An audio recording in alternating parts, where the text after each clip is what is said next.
Hello friends, welcome to my channel. Please मेरे channel को subscribe करें, लाइक करें और कमेंट दें। आज का एपिसोड प्रणीत मौर्य के नाम रहा। प्रणीत मौर्य के लिए ये एपिसोड काफ़ी अच्छा रहा। ही क्लियरली स्टैंड आउट अगेंस्ट बुली गैंग।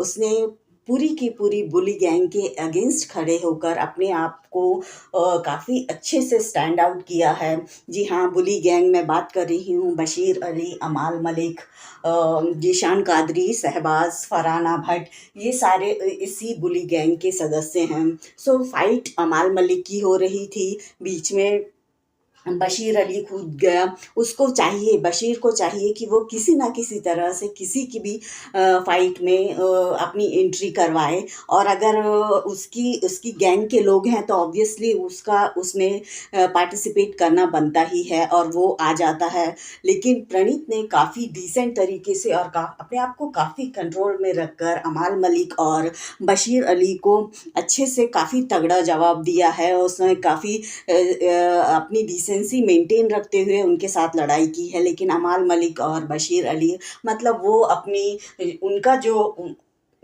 गंदा वो एटीट्यूड है वो दिखाने में लगे हुए थे। वो दिख रहा था कि वो लोग क्या कर रहे थे।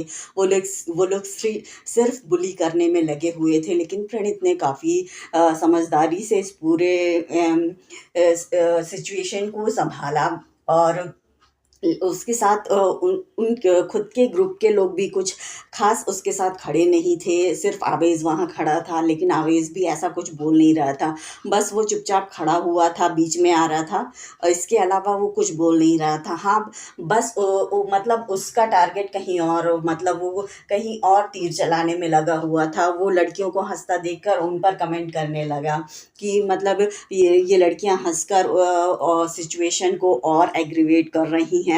वैसे देखा जाए तो वो सारी इंजॉय भी कर रही थी उस सिचुएशन को कि इतने सारे लोग सिर्फ और सिर्फ एक प्रणीत को टारगेट कर रहे हैं, क्योंकि उनमें फरहाना भट्ट और तानिया थी। तानिया को भी अमाल के झगड़े में घुसना होता है, तो मतलब आवेश का जो तीर चला उसने अपने ऊपर ले लिया कि ये मुझे बोल रहा है कि मैं हंस रही हूँ।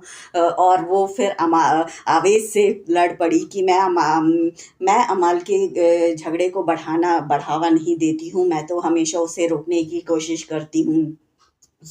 उसका वो अलग ही ट्रैक पर इस पूरी सिचुएशन में घुसने लगी। ओके, ये पूरी सिचुएशन होने के बाद उसके बाद नेहल से पूछा जाता है कि अभिषेक की कैप्टनसी मतलब कैसी रही, अच्छी रही, बुरी रही। ऑब्वियसली मतलब नेहल इस पूरे घर में अगर किसी से सबसे ज़्यादा चिढ़खोरी करती है तो वो है अभिषेक। उसका पॉजिटिव रिस्पॉन्स आना बनता ही नहीं था। उसने अभिषेक को जो वो उसे बेवकूफ़, बैल बुद्धि और ये सब जितने बी वर्ड्स यूज़ करती है उसने बोले। और उसने ये कहा कि अभिषेक की कैप्टनसी बकवास रही है।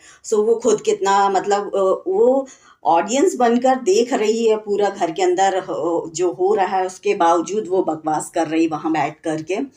उसके बाद बिग बॉस ने सभी घर वालों को असेंबली रूम में बुलाया और अभिषेक की कैप्टनसी कैसी रही इस पर चर्चा हुई कि अभिषेक की कैप्टनसी अच्छी रही या बुरी, इस पर पूरी चर्चा हुई। जिसमें से काफ़ी लोगों ने अभिषेक को सपोर्ट किया और कहा कि उसकी कैप्टनसी काफ़ी अच्छी रही। उसने काफ़ी अच्छे से सिचुएशन को संभाला है। मतलब जहाँ पर सिचुएशन एग्रीवेट हो सकती वहाँ पर उसने उस सिचुएशन को डाउन किया। काफ़ी लोगों ने अभिषेक को सपोर्ट किया। जिन लोगों ने अभिषेक को सपोर्ट नहीं किया, ऑब्वियसली अमाल मलिक, फरहाना भट्ट, तान्या मित्तल, नीलम, ये चार लोगों ने और बशीर अली, इन लोगों ने अभिषेक को सपोर्ट नहीं किया। वहाँ पर तान्या मित्तल मतलब उसकी बॉडी लैंग्वेज, जब उसने स्टार्ट किया तो उसकी बॉडी लैंग्वेज से ऐसा लग रहा था कि वो अभिषेक को हरा कर ही रहेगी। और उसने ऐसे पॉइंट्स दिए, मतलब वैसे तो बहुत इंटेलिजेंट बनती है, लेकिन वो मतलब उसका पॉइंट ये था कि अशनूर पूरी कैप्टनसी संभाल रही है। जहाँ से हम बाहर से देख रहे हैं अशनूर तो दिखाई ही नहीं दे रही है, तो वो कहाँ से कैप्टनसी चला रही है। ये तानिया का पॉइंट ऑफ व्यू था। उसके बाद उसने कहा कि अभिषेक सिर्फ एक्टिंग कर रहा था। सो ये उसके पॉइंट्स थे। लेकिन जब अभिषेक ने उसे रिटेलिएट करते हुए जो वो एक्टिंग कर रही थी, जो वो मतलब 2-3 दिन तक वो लंगड़ा कर चल रही थी, जब उसने वो पूरा करके दिखाया तो उसकी बॉडी लैंग्वेज पूरी चेंज हो जाती है और उसका चेहरा ऐसा सिकुड़ जाता है, उसे बहुत बुरा लगता है। मतलब अगर आप किसी पर वार करोगे तो आपको भी पलट कर वो वार करेगा ही। वो कोई आवेज या मृदुल नहीं है कि वो बेचारा चुपचाप सुन लेगा। वो अभिषेक बजाज है, वो आप उसे जैसा दोगे वो डबल ट्रिपल करके आपको वापस देगा। सो ये सारी सिचुएशन हुई, लेकिन ज़्यादातर लोगों ने अभिषेक के फेवर में वोट किया। मतलब शॉकिंग ये था कि शहबाज ने अभिषेक को वोट किया उसके फेवर में। मतलब उसने शुरुआत उसका मजाक उड़ाते हुए किया, लेकिन उसने फाइनली एक सेंसिबल डिसीजन लिया कि मेरे साथ अभिषेक ने ऐसा कुछ नहीं किया है। सो मैं अभिषेक को अच्छे वोट करता हूँ कैप्टनसी के कंटेंडर के लिए। मतलब वो उसने जिस गैंग में वो बैठ रहा है उनके पीछे पीछे ना जाकर अपना एक डिसीजन लिया। वैसा ही जिशान कादरी का डिसीजन शॉकिंग था। उसने भी अभिषेक के फेवर में डिसीजन दिया। मतलब उसने भी गैंग का साथ नहीं दिया।